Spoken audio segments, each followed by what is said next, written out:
আসসালামু আলাইকুম। এই ভিডিওতে আমি দেখাবো কিভাবে আপনি ওয়ার্ডপ্রেস ওয়েবসাইটের অর্ডার ম্যানেজ করবেন। তো সেক্ষেত্রে আপনাকে অবশ্যই প্রথমে আপনার ওয়েবসাইটের ড্যাশবোর্ডে আসতে হবে। ড্যাশবোর্ডে কিভাবে আসতে হবে এটা অবশ্যই সবাই জানেন। আপনার যে ডোমেইন নেম থাকবে, ডোমেইন নেমের পাশে /wp-admin এটা ইউআরএল দেয়া থাকবে। ইউআরএল লগইন করে আপনার ইউজার নেম এবং পাসওয়ার্ড দিয়ে লগইন করলে এখানে ড্যাশবোর্ড পাবেন। এরকম আপনার একটা ড্যাশবোর্ড পাবেন। তো ড্যাশবোর্ডে আসার পরে এখান থেকে আপনি একটু নিচের দিকে আসলে এখানে ও কমার্স দেখতে পারবেন। ও কমার্স, ও কমার্স থেকে অর্ডার, অর্ডারে ক্লিক করবেন। অর্ডারে ক্লিক করলে এখানে আপনার যতগুলো অর্ডার হবে সবগুলো এখান থেকে দেখতে পারবেন। তো সেক্ষেত্রে এখানে প্রসেসিং লেখা আছে সবগুলা দেখুন। প্রসেসিং, আপনার নতুন একটা অর্ডার যখন আসবে তখন সেটা প্রসেসিং লেখা থাকবে। তো এটা আপনি ওপেন করবেন, এখানে চোখের মতো একটা আইকন আছে, এখানে ক্লিক করলে আপনি এটা দেখতে পারবেন। আপনার নাম, ঠিকানা, মোবাইল নাম্বার, কি অর্ডার করেছে বা কত টাকা কন্ডিশন টোটাল দেখাবে। তো এটা আপনি প্রসেসিং থাকবে, প্রসেসিং থেকে কনফার্মে নেবেন কিভাবে।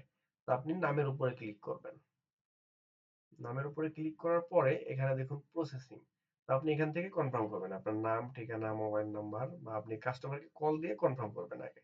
কনফার্ম করার পরে এখানে তার কন্ডিশন কত, এই যে delivery charge, shipping, product price, shipping সব টোটাল অ্যাড হয়ে আছে। তো এক্ষেত্রে আপনি কনফার্ম করার পরে যদি কনফার্ম হয়ে যায় তাহলে এখানে প্রসেসিং এ ক্লিক করবেন, কমপ্লিটে ক্লিক করবেন। কমপ্লিটে ক্লিক করে এখানে আপডেটে ক্লিক করবেন। তাহলে আপনার অর্ডারটি কমপ্লিট হয়ে যাবে, মানে অর্ডার কনফার্ম হয়ে যাবে। এখানে যদি আমি আবার একটু দেখাই, এই যে এখানে দেখতে পাচ্ছেন অর্ডারটি কনফার্ম হয়ে আছে। প্রসেসিং এটা কিন্তু কনফার্ম, আমি কল দিয়ে কনফার্ম করেছি। তো এরপর আবার যদি আমি আরেকটা অর্ডার দেখাই একটু, ধরেন আমার এই প্রোডাক্ট, এই কাস্টমারকে আমি কল করার পরে কাস্টমার বলেছে আমি 3 দিন পরে নেব বা এখন নেব না, পরে জানাবো। আপনার পরবর্তীতে অর্ডার হওয়ার সম্ভাবনা আছে, সেক্ষেত্রে অন হোল্ড দিবেন। অন হোল্ডে দিয়ে এটা আপডেট করে দিবেন। তাহলে কিন্তু এটা আপনার অন হোল্ডে দেখাবে।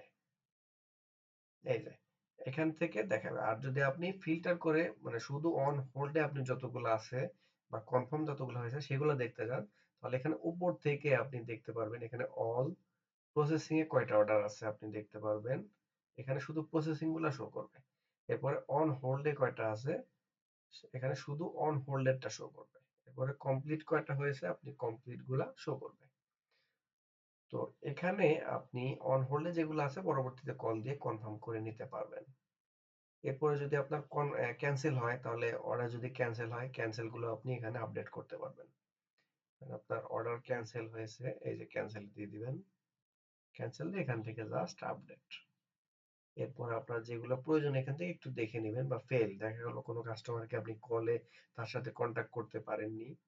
এরপর এখানে মেইন অর্ডার অ্যাকসেপ্টেড, অনেকের দেখা গেল দুইটা অর্ডার করে, মানে নেটওয়ার্ক ইস্যুর কারণে প্রথমে একটা অর্ডার করে পরবর্তীতে আবার অর্ডার করে। তো সেই ক্ষেত্রে আপনি সেটা চেক করে এখানে মেইন অর্ডার অ্যাকসেপ্টেড এটা দিয়ে রাখতে পারেন, অথবা ওটা ক্যান্সেল দিয়ে দিতে পারেন। তো এটা হচ্ছে আপনার অর্ডার ম্যানেজ কিভাবে করবেন, ছোট্ট করে দেখানো হলো। আপনি আশা করি খুব সহজে বুঝতে পারবেন। ধন্যবাদ।